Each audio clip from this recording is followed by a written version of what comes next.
तुटी फुटी तयार करण्यासाठी मी इथं कलिंगड घेतलेले आहे। कलिंगडाचा आपल्याला पांढरा भाग हवा आहे, त्यामुळे आपण लाल भाग आणि ग्रीन भाग आपण वेगळा करून मधला फक्त पांढरा भाग घेणार आहोत। सर्व कलिंगडाचे पांढरा भाग घेतला की आपण ते स्वच्छ करून घेऊ आणि त्यानंतर त्याचे चौकोनी असे बारीक तुकडे करून घेणार आहोत। आपले चौकोनी तुकडे झाले की वाटीने मोजून घेऊया।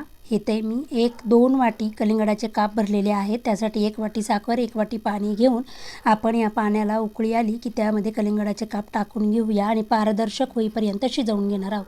त्यानंतर 15 मिनिटं आपण थंड करू। थंड झाल्यानंतर काचेच्या वाटीत किंवा ग्लासात टाकून आपण त्यात फूड कलर टाकून घेणार आहोत आणि त्यानंतर आपण एक 6 ते 7 तासासाठी त्याला मुरण्यासाठी ठेवणार आहोत। 6-7 तासानंतर एक प्लेट घेऊन त्यात पाणी घेऊन स्टँड ठेवून एक चाळण ठेवणार आहोत आणि चाळणीमध्ये हे आपण तुटी फुटीचे काप काढून घेणार आहोत आणि ते 2 दिवस सुकवून घेणार आहोत। 2 दिवसांनी सुकल्यावर तुम्ही पाहू शकता तुटी फुटी तयार।